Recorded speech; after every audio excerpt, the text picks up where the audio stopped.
ஆவியின் பட்டயம் இது கிறிஸ்துவின் வசனம்.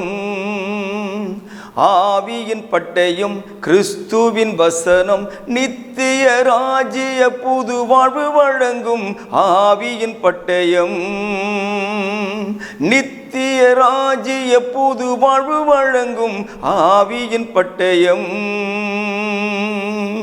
Welcome to EKN Bible school.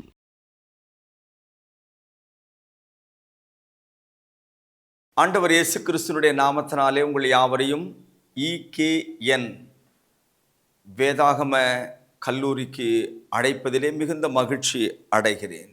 அன்பானவர்களே, நாம் வேதாகமத்தை திட்டமாய் படித்து கொண்டு வருகிறோம். மறுபடியும் சொல்கிறேன், இது பிரசங்கம் அல்ல. பிரசங்க ஸ்டைலுங்கிறது வேற. இது பாடம். ஒரு வகுப்பிலே ஆசிரியர் மாணவர்களுக்கு நடத்தக்கூடியதான பாடம். இது இப்படி தான் போகும். நீங்கள் பொறுமையாக கேட்கணும், பொறுமையாக கவனிக்கணும், பொறுமையாக புரிந்து கொள்ள வேண்டும். ஆகவே ஆண்டவர் இயேசுவின் நாமத்தில் மீண்டும் ஒரு முறை நான் உங்களை வாழ்த்தி வரவேற்கிறேன். அன்பு தேவ பிள்ளைகளே, தேவனுடைய ரட்சிப்பின் திட்டம் அப்படிங்கிறத பற்றி படிச்சுட்டு இருக்கிறோம். மீட்பின் திட்டம் கூட அது ஒரு பேர் நான் சொல்லியிருக்கிறேன். ரட்சிப்பின் திட்டம் அல்லது மீட்பின் திட்டம் என்பது எப்பொழுது அப்படின்னா, நீங்கள் இந்த பாடத்தை கவனிக்கிறதுனால உங்களால் பதில் சொல்ல முடியும். தேவன் உலகத்தை உண்டாக்குவதற்கு முன்பதாகவே அவர் மனதிலே தோன்றின திட்டம், அவராகவே ஏற்படுத்தின திட்டம். இப்படி உலகம் இருக்கணும், அந்த உலகத்தை ஆள சந்திரன் இருக்கணும், சூரியன் இருக்கணும், நட்சத்திரங்கள் இருக்கணும், மரம் செடி கொடிகள் எல்லாமே இருக்கணும், மனிதனுக்கு என்னென்ன தேவை எல்லாவற்றையும் படைக்கணும். அவர் மனதில் ஏற்படுத்தப்பட்டதான திட்டம். இந்த திட்டத்திலே மனிதனாய் பிறந்த அத்துணை பேரும் இருக்கிறார்கள் அப்படின்னு 1 தீமோத்தேயு 2வது அதிகாரத்தினுடைய 4வது வசனத்தை வாசிக்கிறேன், கவனியுங்கள். எல்லா மனுஷரும் ரட்சிக்கப்படவும் சத்தியத்தை அறிகிற அறிவை அடையவும் அவர் சித்தம் உள்ளவராய் இருக்கிறார். இந்த உலகத்தில் பிறந்த எல்லாருக்குமே ரட்சிப்பு தேவை. அந்த ரட்சிப்பு என்பது ஏதோ கண்மூடித்தனமாக கிடைக்கக்கூடிய ஒன்று அல்ல. அந்த ரட்சிப்பை பெறுவதற்கான அறிவு வேண்டும், புத்தி வேண்டும், தெளிவு வேண்டும். எல்லாரும் ரட்சிக்கப்பட வேண்டும் என்று தேவன் சித்தம் உள்ளவராய் இருக்கிறார்.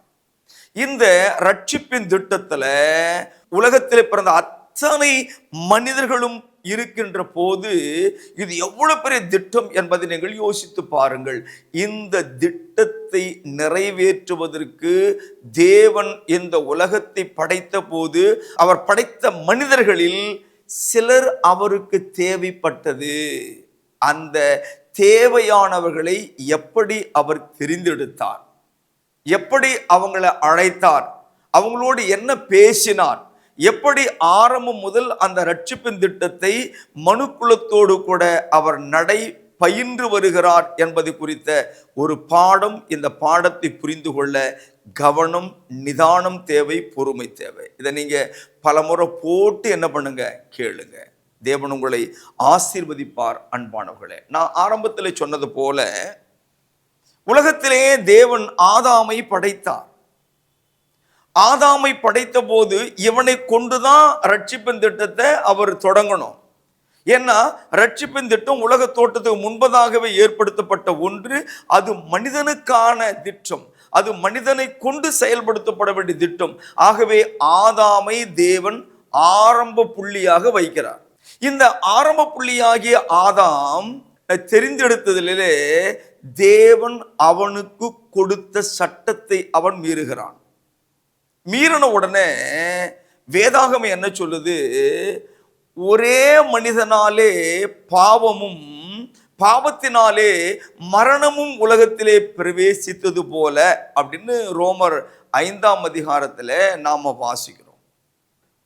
அன்பு தேவனுடைய பிள்ளைகளே, இந்த வசனத்தின் அடிப்படையில் பார்த்தா இந்த ரட்சிப்பின் திட்டத்துல தேவன் முதல் இந்த உலகத்துல படைத்த மனிதன் ஆதாம், அவனுக்கு பிறந்த காயின், ஆபேல், இவங்கெல்லாம் எப்படிப்பட்ட வாழ்க்கை வாழ்ந்தார்கள் உங்களுக்கு தெரியும். ஆதியாகம புத்தகத்தினுடைய 4வது அதிகாரத்தின் கடைசி வசனங்களுக்கு மேல நீங்க படிக்கும் பொழுது 25ஆம் வசனம் நான் படிக்கிறேன். பின்னும் ஆதாம் தன் மனைவியை அறிந்தான், அவள் ஒரு குமாரனை பெற்று காயின் கொலை செய்த ஆபேலுக்கு பதிலாக தேவன் எனக்கு வேற ஒரு புத்திரனை கொடுத்தார் என்று சொல்லி அவனுக்கு சேத் என்று பெயரிட்டாள். இதுல ரொம்ப கவனிக்க வேண்டிய விஷயம் என்னன்னா, இந்த சேத்து பிறக்கிற அந்த காலம் வரை ஆதாமுக்கும் ஏவாளுக்கும் அநேக குமாரர்களும் அநேக குமார்த்திகளும் பிறந்திருக்கிறார்கள். அவனுக்கு உடம்புல சக்தி இருக்கிற வரைக்கும் அநேகம் குமார்களை பெற்றிருக்கிறான் என்று 5ஆம் அதிகாரத்தினுடைய 5ஆம் வசனம் சொல்லுகிறது. ஆதாம் உயிரோடு இருந்த நாளெல்லாம் 930 வருஷம் அவன் மரித்தான் என்று சொல்லுகிற வசனம். 3வது வசனத்தை நாம் கவனிக்கும் போது, ஆதாம் 130 வயதான போது தன் சாயலாக தன் ரூபத்தின்படியே ஒரு குமாரனை பெற்று அவனுக்கு சேத் என்று பெயரிட்டான். ஆதாம் சேத்தை பெற்ற பின் 800 வருஷம் உயிரோடு இருந்து குமாரரையும் குமார்த்திகளையும் பெற்றான். நிறைய பேர் பெற்றிருக்கிறான். ஆனா அத்தனை பேரில் தேவனுக்கு தேவை எல்லாரும் கிடையாது. அவருடைய திட்டம் நிறைவேறணும், ரட்சிப்பின் திட்டம் நிறைவேறணும். அந்த ரட்சிப்பின் திட்டத்தை நிறைவேற்றுவதற்கு ஆதாமின் குடும்பத்திலே தேவன் தெரிந்து கொண்ட ஒரு பக்தியுள்ள மனிதன் யார் என்றால் சேத். உங்களுக்கு தெரியும், 4ஆம் அதிகாரம் 26ல அப்பொழுது மனுஷர் கர்த்தருடைய நாமத்தை தொழுது கொள்ள ஆரம்பித்தார்கள். அன்பான தேவனுடைய பிள்ளைகளே, இந்த சேத்தின் வழியாக வந்தவர்கள்தான் தேவனை தொழுது கொள்ளக்கூடிய தேவ பயமுள்ள மக்களாக அவர்கள் வாழ்ந்து வருகிற அதே காலச்சூழலில் உலகம் மனிதர்களால் நிரம்பி வழிந்ததாக 6வது அதிகாரத்தினுடைய முதல் வசனம் சொல்லுகிறது. ஆதியாகமம் 6:1, மனுஷர் பூமியின் மேல் பெருக துவக்கி அவர்களுக்கு குமார்த்திகள் பிறந்த போது, அப்ப நிறைய பேர் ஆயிட்டாங்க. அப்படி நிறைய பேர் வளருகின்ற போது அந்த மனித தொகை எவ்வளவாய் வளர்ந்ததோ அவ்வளவுக்கு அவ்வளவு உலகம் சீர்கெட்டு போனது, ஒழுக்கக்கேட்டிலே அது வளர்ந்து போனது. தேவ பயம் தெரியல, தேவன் யார் தெரியல, தன்னை சிருஷ்டித்தவர் யார் என்பதை மறந்து போனான். அந்த ஒழுக்கக்கேடான வாழ்க்கை வாழும் பொழுது தேவன் இந்த உலகத்தை ஒரு முடிவுக்கு கொண்டு வர வேண்டும் என்று தீர்மானித்தார். உங்களுக்கு தெரியும், ஆதியாகமம் 6ஆம் அதிகாரத்தில் மனிதனை படைத்ததற்காக தேவன் விசனப்பட்டார் என்று நாம் படிக்கிறோம். அந்த அளவு உலகம் தரம் கெட்டு போனது. 6ஆம் அதிகாரம் 12ஆம் வசனம் இப்படி சொல்லுது, தேவன் பூமியை பார்த்தார், இதோ அது சீர்கெட்டதா இருந்தது, மாம்சமான யாவரும் பூமியின் மேல் தங்கள் வழியை கெடுத்து கொண்டு இருந்தார்கள் என்று நாம் படிக்கிறோம். இந்த பாழா போன உலகத்துல, சீர்கெட்டு போன உலகத்துல, அழிவுக்கு எத்தனமாய் வைக்கப்பட்டிருக்கிற உலகத்துல தேவனுக்கு ஒருவன் தேவை. அவர் உலக தோற்றத்திற்கு முன்பதாக ஏற்படுத்தின அந்த மாபெரும் திட்டத்திலே தான் மனித ரட்சிப்பு இருக்கிறது, மனிதனுக்கான மீட்பு இருக்கிறது, நித்திய ஜீவனுக்கான வாக்குத்தத்தம் இருக்கிறது. அதனால தேவனாகிய நம்முடைய கடவுள் சேத்து குடும்பத்துல நோவா என்கிற ஒரு மனிதனுக்கு அவர் கண்களிலே இரக்கம் கிடைக்கும்படியாக செய்தார். அவனை தேவன் தெரிந்து கொண்டு அழைத்தார். அவனை, அவன் குடும்பத்தை காப்பாற்றும்படியாக ஒரு பேழையை தேவன் உண்டு பண்ணினார். அந்த பேழையிலே காப்பாற்றப்பட்டவர்கள் அவனும் அவன் மனைவி, அவன் 3 குமாரர்கள், சேம், காம், யாப்பேத் என்பவர்கள். அவருடைய 3 மனைவிகளை 8 பேர் காப்பாற்றப்பட்டார்கள். முழு உலகமும் அழிஞ்சு போச்சு. உலகத்துல மனிதன் என்று சொல்லுகிற வேறு யாருமே கிடையாது. அவன் 3 குமாரர்கள், 3 மருமகள்கள், நோவாவின் மனைவி 8 பேர் மட்டும்தான். இப்பொழுது இந்த உலகத்துல தேவன் தம்முடைய ரட்சிப்பின் திட்டத்தை, மீட்பின் திட்டத்தை, மனுக்குலத்தை ஆதரிக்கிற திட்டத்தை ஏற்படுத்துவதற்கு இப்போது இந்த 3 பேர்ல ஒருத்தர் தேவை. நோவாவை கொண்டு பேழையை உண்டாக்கி அவங்கள காப்பாத்திட்டாரு. இப்ப இந்த 3 பிள்ளைகளிலே தேவனுக்கு ஒருவன் தேவை. அந்த ஒருவன் யார் என்று சொன்னால் அவன்தான் சேம். சேம், காம், யாப்பேத் என்று சொல்லுகிற அந்த 3 பிள்ளைகளில் தேவன் சேம் என்பவனை தெரிந்து கொண்டார் என்று ஆதியாகமம் 9ஆம் அதிகாரத்தினுடைய 18ஆம் வசனத்தில் அந்த 3 பிள்ளைகளின் பேர் இருக்கிறது. 18ஆம் வசனம் வாசிக்கிறேன். பேழையிலிருந்து புறப்பட்ட நோவாவின் குமாரர் சேம், காம், யாப்பேத் என்பவர்கள். 11ஆம் அதிகாரத்தினுடைய 10வது வாக்கியத்தை வாசிக்கும் போது சேமுடைய வம்ச வரலாறு, ஜலப்பிரளயம் உண்டான 2 வருஷத்துக்கு பின்பு சேம் 100 வயதான போது அர்பக்சாத்தை பெற்றான். இப்போ இந்த 3 குமாரர்களில் தேவன் தம்முடைய திட்டத்தை நிறைவேற்றுவதற்கு தெரிந்து கொண்டவனுடைய பேர் தான் சேம் என்று வேதாகமும் சொல்லுகிறது. இந்த சேமுடைய வரலாற்றை நாம் படிக்கின்ற போது ஒவ்வொரு பேரா வரும். அந்த பெயர்கள் படித்து கொண்டு வரும்பொழுது அதில் தான் தேராக என்கிற ஒரு குடும்ப தலைவனை குறித்து ஆதியாகமும் 11ஆம் அதிகாரத்தினுடைய 25 நாம் வாசிக்கிறோம்.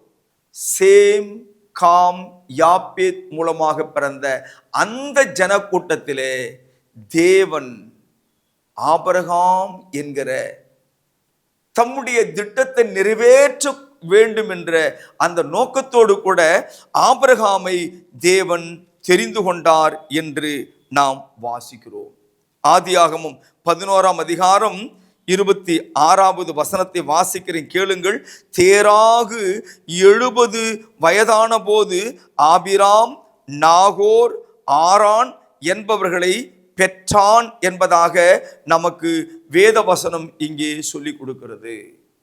அன்பான தேவனுடைய பிள்ளைகளே, நான் சொன்ன ஆதாம், அதுக்கடுத்து சொன்ன சேத், அதுக்கடுத்து சொன்ன நோவா, அதற்கடுத்து நான் பயன்படுத்தின சேம், இவர்கள் எல்லாமே ஏதோ பரவாயில்ல அப்படின்றதுக்கல்ல, தேவன் தம்முடைய திட்டத்திற்காக ஏற்படுத்தப்பட்டவர்கள் அல்லது தெரிந்தெடுத்து அழைக்கப்பட்டவர்கள். இந்த ஆதாமுக்கு பிறந்தவங்க எல்லாம் போயிட்டாங்க. சேம், காம், யாப்பேத் மூலம் வந்தவங்க அவங்கெல்லாம் பெருகி இருக்கிறாங்க. சேமை மாத்திரம் தெரிந்து கொண்டிருக்கிறார். ஆனா சேம் வழியில எவ்வளவு பேர் வந்திருக்கிறாங்க அப்படின்னு நமக்கு ஆதியாகமும் 11ஆம் அதிகாரம் 11ஆம் வசனத்தை படிப்பீங்கன்னு சொன்னா அப்படியே லைனா கொடுத்துட்டு வராங்க எத்தனை பேர் அப்படின்றத. இவர்கள் எல்லாரும் தேவனுடைய அந்த திட்டத்தை நிறைவேற்றுகிற விஷயத்தில் இருக்கிறார்களா என்று சொன்னால் அவர்கள் இல்லை. ஆபிரகாம் இடத்துல தேவன் தம்முடைய மாபெரும் திட்டத்தின் துவக்கமான ஒரு செய்தியை கொடுக்கிறார். நல்லா கவனிக்கணும். ஆதியாகமத்திலே ஆதாமும் ஏவாளும் முதல் பாவம் செய்து பாவத்திலே அவர்கள் மரித்து போன பின்பு பாவத்தில் அவர்கள் விழுந்த போது 3ஆம் அதிகாரம் 15ஆம் வசனத்தில் சொல்லுகிறார், ஸ்திரீயின் வித்துக்கும் சாத்தானுக்கும் நான் பகையை உண்டாக்குவேன் என்று சொன்னார். வித்து என்று ஆதியாகமம் 3ஆம் அதிகாரம் 15ஆம் வசனத்திலே தேவன் சொன்ன அதற்கு இங்கே ஆபிரகாமை அழைத்த போது வேற பேர் கொடுக்கிறார். 12ஆம் அதிகாரத்தினுடைய 3ஆம் வசனத்தை வாசிக்கிறேன், கவனியுங்கள். உன்னை ஆசீர்வதிக்கிறவளை ஆசீர்வதிப்பேன், உன்னை சபிக்கிறவளை சபிப்பேன், பூமியில் உள்ள வம்சங்கள் எல்லாம் உனக்குள் ஆசீர்வதிக்கப்படும் என்றார். உனக்குள், இங்கே மறைமுகமாய் பேசப்படுகிற உனக்குள் என்ற வார்த்தைக்கு ஆதியாகமும் 22ஆம் அதிகாரத்தினுடைய 18ஆம் வசனத்தில் விளக்கப்படுத்துகிறார். நீ என் சொல்லுக்கு கீழ்ப்படிந்தபடியினால், கவனிங்க, அந்த உனக்குள் என்ற வார்த்தை இங்க உரு மாறி வருகிறது. உன் சந்ததிக்குள் பூமியில் உள்ள சகல ஜாதிகளும் ஆசீர்வதிக்கப்படும் என்று என் பேரில் ஆணையிட்டேன் என்று சொல்லுகிறார். ஆதியாகமம் 3:15 ஸ்திரீயின் வித்து என்று சொன்ன அந்த வித்துக்கு ஆபிரகாமுடைய நேரடியா பேசும்போது உனக்குள் என்று சொன்னது, அந்த குள் என்பது அந்த வித்தை குறிக்கிறது. இப்போது நேரடியாக 22ஆம் அதிகாரம் 18 அந்த வித்து எதுன்னா ஆபிரகாமின் வழியாக வருகிற சந்ததி என்று குறிப்பிடுகிறார். இந்த சந்ததிக்காகத்தான் இந்த உலகத்தை தேவன் படைத்திருக்கிறார். இந்த சந்ததியை கொண்டு வருவதற்காகத்தான் தேவன் ஆதாமுக்கு அந்த வாக்குத்தத்தத்தை கொடுத்திருக்கிறார். அதே சந்ததியின் வாக்குத்தத்தம் தான் இங்கே ஆபிரகாமுக்கு தேவன் கொடுக்கிறார். ஆகவே இந்த உலகம் படைக்கப்பட்டதின் நோக்கமே இந்த சந்ததி இந்த உலகத்திலே வர வேண்டும். அந்த சந்ததி வந்த பிறகுதான் முழு உலகத்துக்கும் ரட்சிப்பு, முழு உலகத்திற்கும் பாவ மன்னிப்பு, முழு உலகத்திற்கும் நித்திய ஜீவனுக்கு உண்டான ஆசீர்வாதங்கள் என்பதை நாம் புரிந்து கொள்ள வேண்டும். அப்ப மீதி பேர்ல யாருங்க?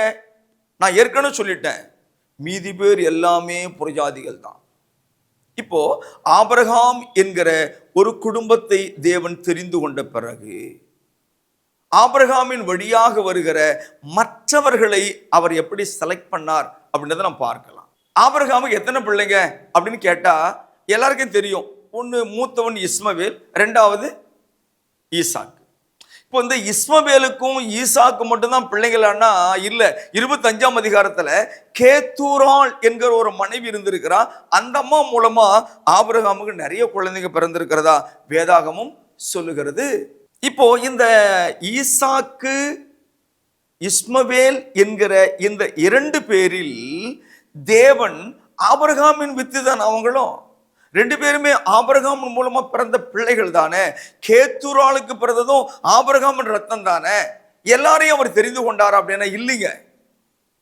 அந்த மாபெரும் திட்டத்திற்காக, அந்த மாபெரும் திட்டத்தை நிறைவேற்றுவதற்காக தேவன் ஆபிரகாமுக்கு பிறந்த பெயர் சொல்லும் 2 பிள்ளைகள், பெயர் சொல்லாத கேத்தூராளின் பிள்ளைகளிலே தெரிந்து கொண்டது யார் என்றால் ஈசாக்கு என்கிற அவனுடைய குமாரனை தேவன் தெரிந்து கொண்டார். அவன் மூலமா தான் இந்த உலகம் அந்த வித்து, அந்த சந்ததியை 3:15 வித்து இல்லையா, தேவன் சொன்ன அந்த சந்ததியை கொண்டு வருவதற்காக ஆபிரகாமின் குடும்பத்திலே தெரிந்து கொண்டது யார் என்றால் ஈசாக்கு என்று நாம் இந்த வேதத்தில் படிக்கிறோம். ரோமர் 9ஆம் அதிகாரத்தில் 13வது வாக்கியத்தை நான் வாசிக்கிறேன், கவனிங்கள்.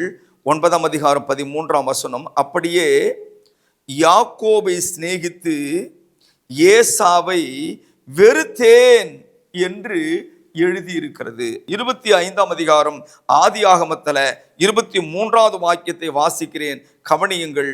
அதற்கு கர்த்தர் 2 ஜாதிகள் உன் கர்ப்பத்தில் உண்டாயிருக்கும், 2 வித ஜனங்கள் உன் வயிற்றிலிருந்து பிரியும், அவர்களில் ஒரு ஜனத்தார் மற்ற ஜனத்தாரை பார்க்கிலும் பலத்திருப்பார்கள், மூத்தவன் இளையவனை சேவிப்பான். மூத்தவன் இளையவனை சேவிப்பான். கவனிங்க, ஆபிரகாம் எத்தனை பிள்ளைன்னு சொன்னேன், அத்தனை பிள்ளைகளிலே தேவன் யாரை தெரிந்து கொண்டார் என்று சொன்னேன்.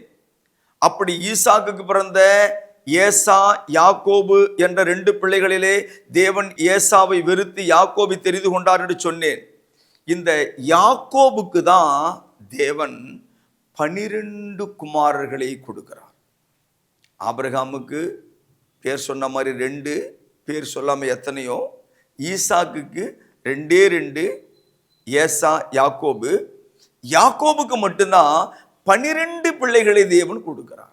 இந்த 12 பேருக்கும் தகப்பனாகிய யாக்கோபுக்கு தேவன் ஒரு அருமையான பேரை கொடுக்கிறாருங்க. அது என்ன பேர் அப்படின்னு சொன்னா இஸ்ரவேல் என்கிற ஒரு பெயரை தேவன் கொடுக்கிறார்.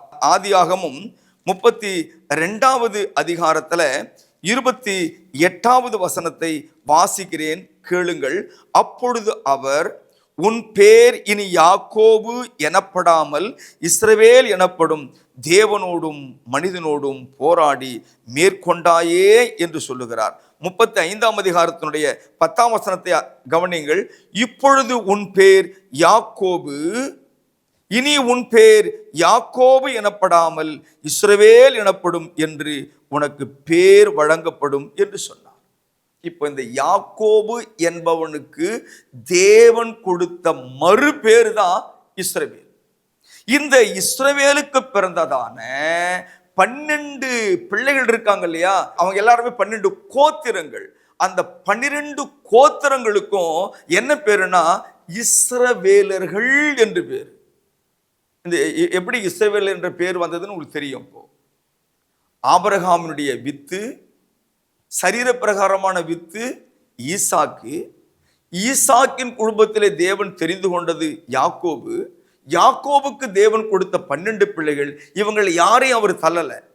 ஆபிரகாம் கிட்ட வந்து இஸ்மவேலை தள்ளின மாதிரி கேத்துரால் பிள்ளைகளை தள்ளினது போல, ஈசாக்குக்கு பிறந்த ஏசாவை தள்ளினது போல, யாக்கோபுக்கு பிறந்த 12 பிள்ளைகளை தேவன் தள்ளல. 12 பேருமே செலக்ட் பண்ணிட்டார். 12 கோத்திரங்களாக வைத்து விட்டார். இந்த 12 கோத்திரங்களுக்கும் தேவன் கொடுத்த பெயர், அவன் தகப்பனின் பெயராகிய இஸ்ரவேல். இவங்களுக்கு பேரு தான் இஸ்ரவேலர்கள். இந்த இஸ்ரவேலர்கள் வாழ்ந்த அந்த பூமிக்கு பேரு தான் இஸ்ரவேல் தேசம். ஆபிரகாமுக்கு வாக்குத்தத்தம் பண்ணாரே கானான் தேசம். அந்த கானான் தேசத்துல இவங்க குடியேறின பிறகு அந்த தேசத்துக்கு பேரை மாத்திட்டாங்க. அது என்ன பேருன்னா அதுதான் இஸ்ரவேல் தேசம். அந்த இஸ்ரவேல் தேசத்தை தான் தேவன் தம்முடைய தெரிந்து கொண்ட ஜனங்களுக்காக, தெரிந்து கொண்ட மக்களுக்காக அதை அர்ப்பணம் செய்தார் என்று நாம் இந்த இடத்திலே படிக்கிறோம். ஆகவே அருமையானவர்களே, இந்த பாடத்தின் வழியாக நான் ஒரு சொல்லிக் கொடுத்ததான தெளிவான பாடம் என்னவென்று சொன்னால், தேவன் உலகத்திலே பிறந்த எல்லாரையும் இந்த திட்டத்திற்காக தெரிந்து கொள்ளவில்லை. அவர் ஒரு சிலரை மாத்திரம் தெரிந்து கொண்டார், அவர்களை மாத்திரம் பயன்படுத்தினார். அப்படி பயன்படுத்தின பிறகு ஆதாமுக்குள் ஒரு சேத், சேத்துக்குள் ஒரு நோவா, நோவாவுக்குள் ஒரு சேம், சேமுக்குள் ஒரு ஆபிரகாம், ஆபிரகாமுக்குள் ஒரு ஈசாக்கு, ஈசாக்குக்குள் ஒரு யாக்கோபு, யாக்கோபுக்குள் 12 குழந்தைகள். அந்த 12 பேருமே யாரையும் தள்ளாம அவங்கள ஒரு கூட்டமாக, ஒரு குடும்பமாக, ஒரு ஜாதியாக, இஸ்ரவேல் என்னும் ஜாதியாக, ஒரு தேசமாக அவர்களை வளர்த்து அந்த 12 குமாரர்களில் ஒருத்தனை தெரிந்து கொண்டாரு. அவன் யாருன்னா அவர்கள்தான் யூதாவினுடைய வம்சத்தார். இந்த 12 குமாரர்கள்ல யூதா என்கிற வம்சத்தாரை தெரிந்து கொண்டு அந்த யூத கோத்திரத்துல தான் அந்த வித்து, அந்த சந்ததி, வாக்குத்தத்தத்தின் சந்ததி என்ற அந்த வித்தை கொண்டு வருவதற்காக யூதாவை மாத்திரம் அவர் தெரிந்து கொண்டார். அன்பான தேவ பிள்ளைகளே, புரிந்திருக்கும் என்று நான் யோசிக்கிறேன். நீங்களும் நானும் இரத்த சம்பந்தமான இஸ்ரவேலர்கள் அல்ல, இரத்த சம்பந்தமான யூதர்கள் அல்ல, நாம் ஆபிரகாமின் இரத்த சம்பந்தமான குழந்தைகள் அல்ல.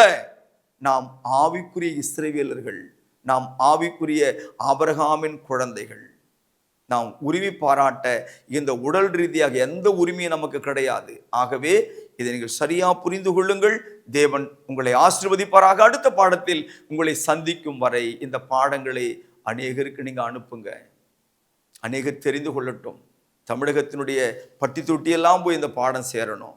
இதெல்லாம் கல்லூரியில் படிக்கிற பாடம் உங்களுக்கு இலவசமாய் கிடைக்கிறது. ஆகவே இந்த ஊழியத்தை தாங்குங்கள், இந்த ஊழியத்திற்காக ஜெபம் பண்ணுங்க. இந்த ஊழியத்திற்காக நீங்கள் கொடுக்க நினைத்தால் தாராளமாய் கொடுத்து உதவி செய்யுங்கள் என்று சொல்லி நான் உங்களை உற்சாகப்படுத்துகிறேன். இயேசுவின் நாமத்தினாலே உங்கள் யாவரையும் ஆசீர்வதிக்க நாம் தொடர்ந்து ஜெபம் செய்வோம். எங்கள் அன்புள்ள நல்ல பிதாவே, இந்த வேளைக்காக உமக்கு நாங்கள் நன்றி சொல்கிறோம்.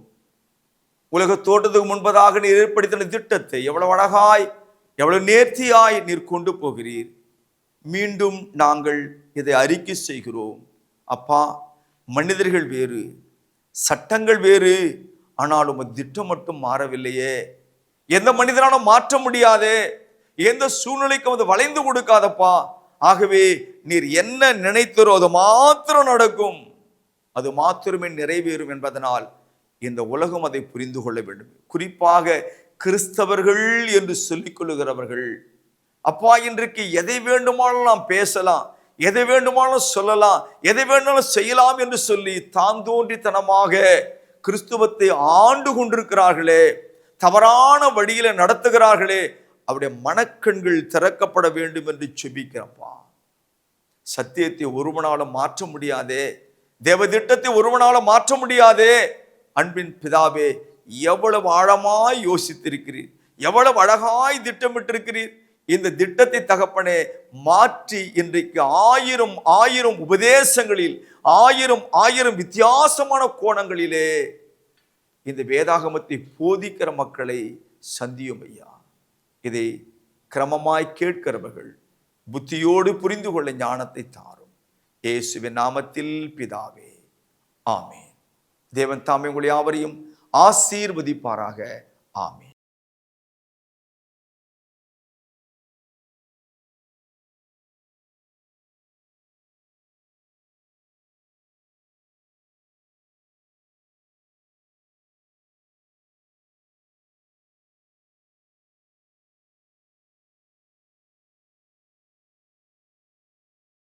அன்பிற்குரியவர்களே, மேலும் இந்த பாடங்களை எங்களுடைய யூடியூப் சேனலான எட்டர்னல் கிங்டம் நியூ லைஃப் சேனலில் கண்டு தெய்வ ஆசீர்வாதங்களை பெற்று மகிழுங்கள்.